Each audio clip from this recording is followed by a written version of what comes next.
पशुपति पारस को लेकर सूत्रों से बड़ी खबर सामने आ रही है। सूत्रों के मुताबिक पशुपति पारस की आरजेडी के साथ बातचीत हो सकती है। हाजीपुर छोड़कर दूसरी सीट पर बात संभव है, क्योंकि हाजीपुर से आरजेडी का उम्मीदवार पहले से तय हो चुका है। इस बीच कहा जा रहा है कि पशुपति पारस पटना में नेताओं कार्यकर्ताओं की बैठक करेंगे, जिसमें आगे की रणनीति तय की जाएगी। पशुपति पारस ने मोदी कैबिनेट से इस्तीफा दे दिया है, क्योंकि चिराग पासवान जो कि उनके भतीजे हैं, उनको हाजीपुर सीट दी गई है। साथ ही 5 सीटों पर चिराग पासवान की पार्टी चुनाव लड़ेगी। और चलिए अब हम आपको पशुपति पारस का वो बयान सुनवा देते हैं जो उन्होंने आज इस्तीफा देने के बाद मीडिया के सामने कहा। मैंने आज से 5-6 दिन पहले प्रेस वार्ता में मैंने कहा था कि हम तब तक इंतजार करेंगे जब तक एनडीए का विधिवत घोषणा नहीं होता। कल विधिवत घोषणा हो गया।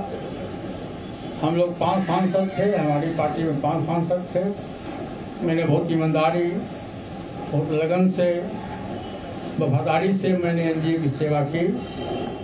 आज भी मैं माननीय प्रधानमंत्री जी का शुक्रगुजार हूँ और मैं आज भी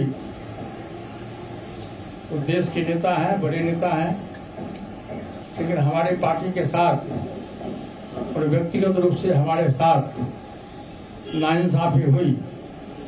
इसलिए मैं भारत सरकार के कैबिनेट मंत्री से मैं त्याग पत्र देता हूँ।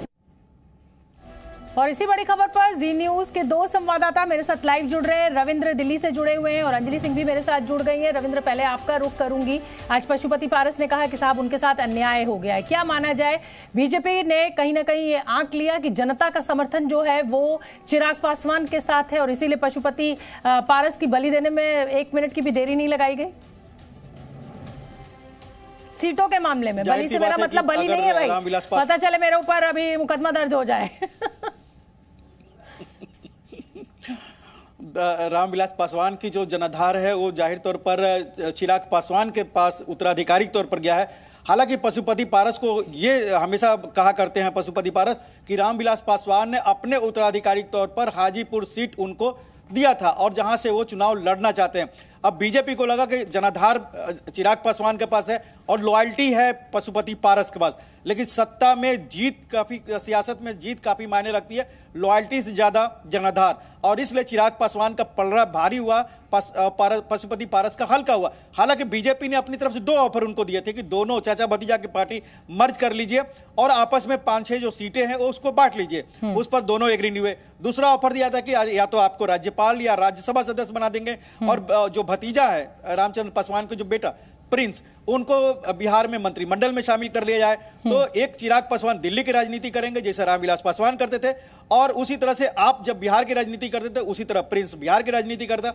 लेकिन इसमें अभी तक कोई सहमति नहीं बनी है। अब पशुपति पारस के पास विकल्प के तौर पर यही है, उनको लगता है कि जयंत चौधरी की तरह वो भी मान के चलें कि सरकार मोदी की बनेगी, बीजेपी की बनेगी, दूसरी पार्टी से भले ही जीत जाए लेकिन जीत का उसका कोई मायने नहीं रखता, तो इंतजार करें। तो उन्होंने मंत्रिमंडल से इस्तीफा दिया, एनडीए से अलग होने की बात नहीं कही है अभी तक। चलिए रविंद्र, आप अच्छी उम्मीद लगाकर बैठे हुए हैं, हालांकि वो भी अपने कार्यकर्ताओं के साथ बैठक कर रहे हैं। अंजलि, आपका मैं रुख करना चाहूंगी। और उधर आरजेडी ने रेड कारपेट बिछा दिया है, क्या जानकारी आपको मिल रही है?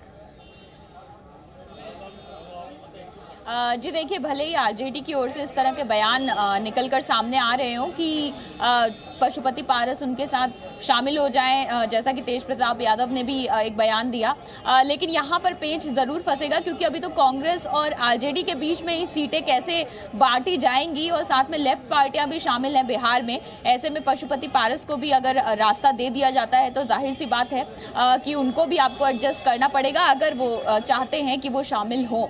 तो देखना होगा कि बिहार की राजनीति में जो एक बड़ा जैसा आपने शुरुआत में कहा था कि मौसम जो बदल रहा है, इस मौसम बदलने का असर किस पर होता है, क्योंकि यहाँ पर जैसे कांग्रेस की भी केंद्रीय चुनाव समिति की बैठक जारी है, लेकिन अभी तक बिहार में फर्स्ट फेज में भी चुनाव होने हैं, लेकिन बिहार में कौन किस सीट पर लड़ेगा अभी तक इस पर कुछ तय ही नहीं है या इस पर कोई खुलासा ही नहीं हो पा रहा है, क्योंकि सभी जो पार्टियां हैं वो अपनी अपनी दावेदारी ठोक रही हैं। कांग्रेस तकरीबन 15 सीट चाहती है, लेफ्ट की पार्टियां 8 से 9 सीट चाहती हैं, आरजेडी इतनी सीटें देने को तैयार नहीं है। और ऐसे में अगर पशुपति पारस भी एंट्री मार लेते हैं तो ये जो पूरा समीकरण है ये काफी पेचीदा हो जाएगा। अब इसको सुलझाने के लिए क्या कुछ करना होगा ये देखने वाली बात होगी, लेकिन मंथन का दौर जो है वो जारी है। हालांकि अब इन सभी पार्टियों के पास ज्यादा समय नहीं बचा है, तो जल्द से जल्द इन बैठकों के दौर को खत्म करके अब उम्मीदवारों के नाम घोषित करने चाहिए। जी बिल्कुल, बहुत बहुत धन्यवाद रविंद्र और अंजलि आपका। लेकिन रविंद्र, आप नजर बना के रखिएगा क्योंकि राज ठाकरे की मुलाकात हो गई है आज गृह मंत्री अमित शाह से और